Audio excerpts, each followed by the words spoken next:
et bienvenue sur une nouvelle vidéo sur cette chaîne. Je suis très content, ça faisait 3 semaines que j'avais pas publié. Je me suis octroyé le petites vacances qui m'ont fait du bien, effectivement. Et là, ce matin, je suis en pleine forme, comme vous pouvez le constater. Je suis survitaminé. Il est 11 h du matin à peu près. Il fait super beau, un très grand soleil. J'ai pas mal de choses à vous dire, donc il y a beaucoup de vidéos qui vont arriver dans les prochains jours. Là, je profite d'un arrêt très long, superchargeur, puisque je suis extrêmement vide, pour vous parler de 5 points que j'ai trouvé différenciants sur la Model Y. Je vais commencer par la Model Y parce que j'ai eu la chance d'en conduire une pendant toute une journée avec mon ami Vincent qui m'a reçu, sa gentille femme qui nous a prêté sa Model Y du coup pour la journée, donc c'était super. J'en profite par ce début de vidéo pour les remercier. Voilà, je me suis dit, il y a pas mal de vidéos, il y a énormément de vidéos qui sont sorties, tout le monde a fait des tests, des machins, des trucs. Moi, je suis plus dans cet aspect utilisation, retour d'expérience, etc. Pas dans ce côté technique. Voilà, donc on est tous à peu près complémentaires sur YouTube, donc c'est vachement intéressant. Moi aujourd'hui, ce que je vous propose, c'est 5 points, 5 choses différents à la Model 3, différents à l'expérience que j'ai l'habitude d'avoir, qui pourrait éventuellement me faire passer à une Model Y, et je vais vous les exposer dans cette vidéo. Vous allez voir, ça va être très intéressant, surtout à mon avis le dernier point. Je pense que c'est absolument personne ne s'attend à ce dernier point, donc voilà, c'est fait pour, c'est le dernier pour que vous restiez jusqu'à la fin de la vidéo. En attendant, bienvenue.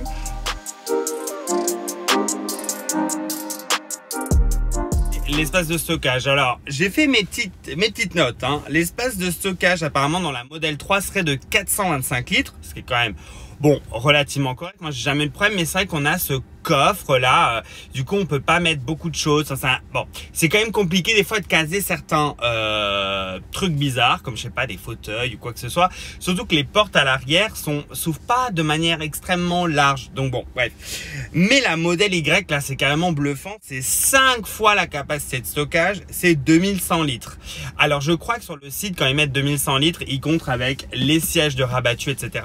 C'est les 2100 litres maximum, effectivement, parce qu'en général vous aurez un petit peu moins vu qu'il y a les sièges, mais c'est quand même bluffant. Je vous mets la photo là que j'ai publiée sur Instagram qui vous a énormément plu, où je suis couché dans le coffre, je me mets même assis dans le coffre. C'est incroyable vraiment l'espace qu'on a, et puis ce coffre qui s'ouvre, mais vraiment on a l'impression que limite la voiture se décapote. C'est assez incroyable.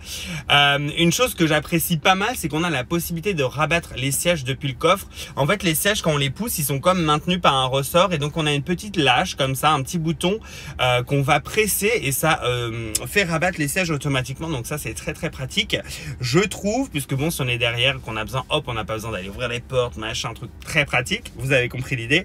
Et surtout, on a un allume-cigare de 12 volts directement dans le coffre, exactement comme la Model X.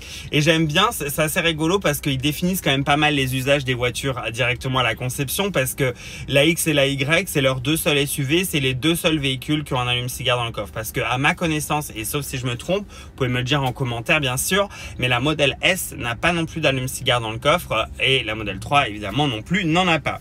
Donc voilà, j'ai trouvé que c'était intéressant cette capacité de stockage, mais c'est hallucinant tout ce qu'on peut mettre, puis c'est versatile. On peut envisager même une planche de surf, parce qu'on peut ne descendre que la partie avec le petit siège du milieu, etc. Donc non, franchement c'est incroyable. Bon, moi ma plus grosse question, mon plus gros questionnement quand je suis allé chez Vincent pour conduire la Model Y, c'était, il faut que je remonte un petit peu avant pour vous dire, quand j'avais loué la Model X pendant une dizaine de jours, j'avais vraiment apprécié la hauteur de conduite évidemment, mais j'avais été un petit peu surpris par ce côté un peu bateau, un peu comme ça, vous voyez, elle a un peu rebondi, etc. Par exemple, un exemple tout con, quand je viens au superchargeur ici et que je mets le mode parking alors que je suis encore en train de rouler à 1 km/h, la voiture elle s'arrête direct comme ça, poum. Alors que la Model X ça faisait comme ça, donc c'était assez surprenant, parce que bon, moi évidemment, comme vous le savez, c'est ma première voiture, donc je base un petit peu mes expériences, surtout Tesla, sur ce véhicule. Voilà, donc ma crainte c'était que la Model Y soit vachement bateau, vachement rebondi, etc. Je m'entends bien sûr, mais vous avez compris. Et non, pas du tout, j'ai été vachement surpris, parce que vous avez cette hauteur de conduite et presque cette hauteur de caisse, etc. identique ou similaire à la Model X, qui est vachement appréciable, où on s'assoit dans le véhicule, on s'en sert plus. Je veux dire, dès qu'on ouvre le coffre, tout est à hauteur de bassin, de hanche, donc c'est vachement bien.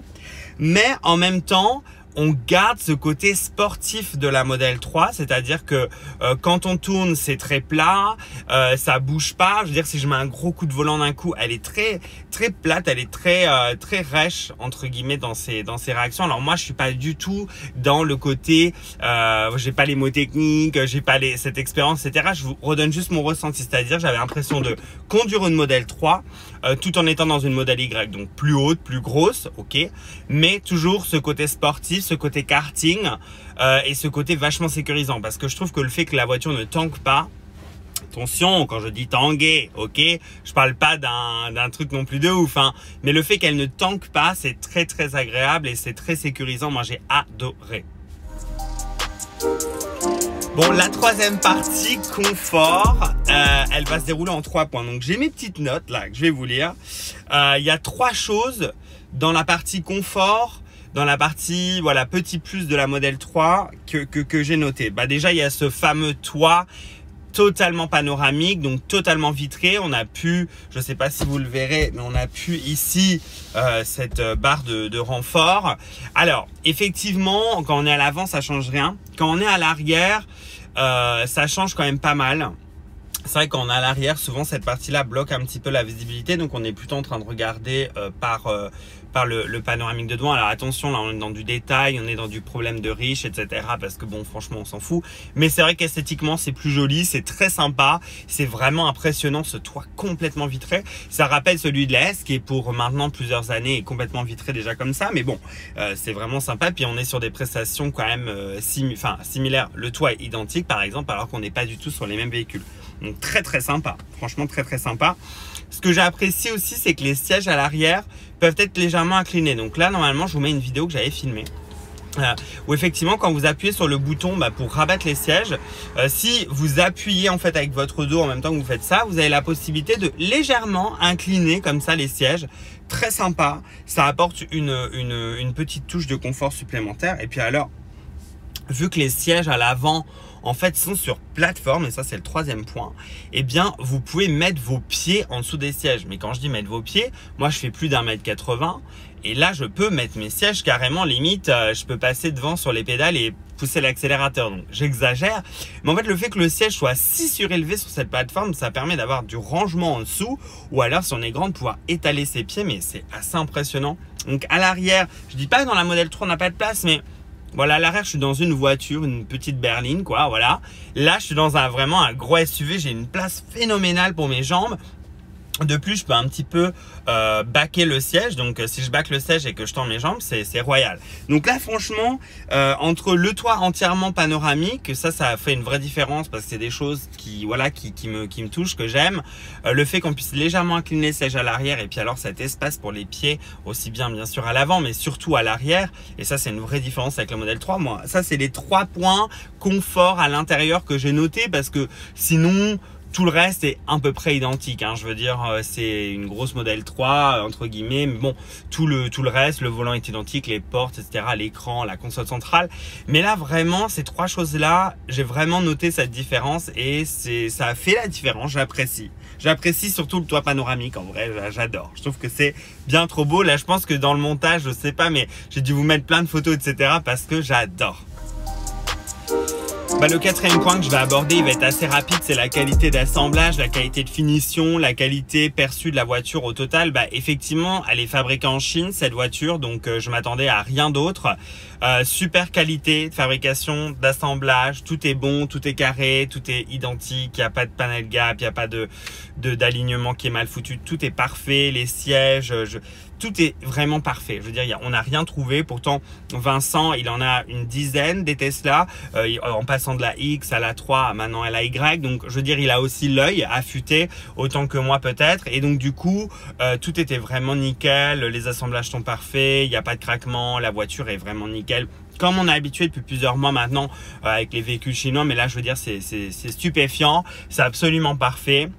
C'est superbe, la qualité perçue est incroyable et on a une vraie sensation de solidité à l'intérieur. Donc non, c'était vraiment très agréable et j'espère que les véhicules américains un jour obtiendront ce niveau de finition parce que pour le mien, ça n'a pas été le cas non plus. Alors le cinquième point que je vais aborder dans cette vidéo qui m'a vraiment bluffé, il faut que je fasse un petit retour en arrière. C'est-à-dire quand on est allé avec Quentin à Amsterdam pour découvrir la modèle Y un petit peu en avant-première, hein, quand c'était encore un modèle américain qui était présent. On est à Amsterdam, je me mets assis dans la modèle Y. Et puis j'appuie machinalement sur le bouton du volant pour mettre la musique en route. Et puis là tout de suite je sens quelque chose de différent. Très basseux, très ouvert, enfin je sens quelque chose de différent. Donc bref, je garde ça en mémoire, je me dis c'était sûrement aussi sur le moment, le fait, je me dis tiens c'est incroyable ça. Bref. J'étais dans l'euphorie du moment de la modèle Y. Et là donc du coup quand je suis avec Vincent, sur le chemin, je mets de la musique, des musiques que je connais, des choses, voilà, des choses sur lesquelles je suis plus habitué. Alors, il faut savoir qu'effectivement, là, c'était un son premium, donc il y a un caisson de basse, et il y a plus de parleurs. Donc, moi, dans ma modèle Standard Plus, effectivement, j'ai pas cette qualité de son, mais je connais très bien le système audio de la long range. Je l'ai testé maintes et maintes fois, etc. Donc, j'ai un bon rapport, hein, justement, entre la Standard Plus, la long range, toujours en modèle 3, et maintenant la modèle Y. Et là, j'ai été vraiment bluffé par vraiment la sonorité, là, comment j'entendais la musique, comment je la perçois. Alors, encore une fois, et ça je l'ai vraiment noté dans mes petites notes, je vous parle ici d'une ma sensibilité à moi et je vous parle d'une sensation auditive, ok? Je vous parle pas d'une définition ou d'une qualité supérieure ou inférieure parce que en réalité déjà j'ai pas fait des tests poussés, je m'appelle pas Pépé Garcia, on n'est pas dans Pépé World ici, quoique ça pourrait être sympa de l'inviter un jour, mais voilà, je suis pas dans la technicité, encore une fois je suis dans une sensation auditive. Ce que je peux dire, c'est qu'on a une scène sonore, c'est-à-dire d'où vient le son, d'où je perçois vraiment le son. Elle est énorme. J'ai l'impression qu'elle est vraiment 360, c'est assez incroyable. On a vraiment une diffusion des basses qui est incroyable. Alors tout ça, ça s'explique par le fait qu'effectivement, dans la modèle 3, vous le voyez, le coffre derrière est complètement fermé. Alors que dans la modèle Y, il est complètement ouvert. Il n'y a pas de plage. Et là c'est même plus qu'une plage, c'est carrément, il y a une barre de renfort en dessous. Donc, c'est complètement fermé. Alors que là, dans la modèle Y, tout est ouvert. Donc, le son se diffuse de manière naturelle et sans aucun blocage. Ben, il se diffuse partout dans l'habitacle. On n'a plus, en plus, il y a certains renforts comme ceux-là qui ont disparu. Donc, on renvoie pas le son. Le son ne tape pas partout. Le son, il est diffusé, etc. Il n'a pas d'endroit où il est bloqué. Et c'est vraiment, on a une expérience auditive, une sensation, moi j'ai vraiment entendu une vraie différence. Un son comme ça qui est basseux, qui est profond, qui est riche, qu'on a absolument partout. Alors dans la modèle 3 c'est le cas, mais c'est différent. Dans la modèle 3, ça me semble plus compact, un petit peu plus tassé. Mais de fait que l'habitacle est plus petit, on est un peu plus renfermé que là, on a un espace comme ça, une caisse de résonance, hein, parce que la voiture est énorme. Elle est beaucoup plus grosse, donc on a un espace à l'intérieur pour la résonance des basses et des ondes comme ça. Et on a vraiment une profondeur et vraiment j'ai eu une sensation au niveau de la musique qui était vraiment différente, qui était encore plus riche, plus puissante sans être plus élevée, enfin vraiment un truc incroyable. Et je me suis dit ça, il faut que je le mette dans mon top 5 parce que c'est une vraie différence. Aujourd'hui vous me dites j'upgrade sur une version long range pour avoir le son premium. Pour moi, la différence, elle n'est pas assez importante. Effectivement, sur une long range, en version modèle 3, j'aurai plus de basses et les basses vont venir de l'arrière. Donc, elles vont être diffusées partout dans le véhicule. Sur la Standard Plus, tout vient de l'avant.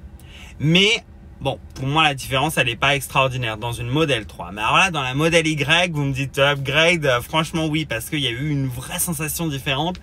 Ça, c'est quelque chose que je peux pas vous faire tester malheureusement en vidéo, mais je vous invite à tester une modèle Y, à tester avec une musique que vous connaissez. Vous allez voir, vous allez sentir une vraie différence, d'autant plus si vous sortez d'une longue range. Vous pourrez voir, il y a une vraie différence en termes de diffusion, des basses, en termes de voilà la perception que vous avez de la musique. Vraiment incroyable, c'était vraiment stupéfiant. J'ai adoré ces...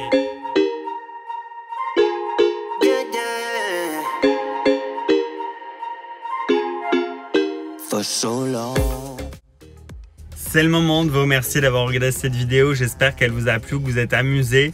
En tout cas, j'espère que les points que j'ai partagés sont cohérents et vous parlent. En attendant, laissez-moi votre avis sur la vidéo en commentaire. N'hésitez pas à me suivre sur Instagram, Twitter, à venir nous rejoindre sur Discord. C'est gratuit. Les liens sont en description. Je vous souhaite une bonne semaine. Merci à tous et ciao, ciao.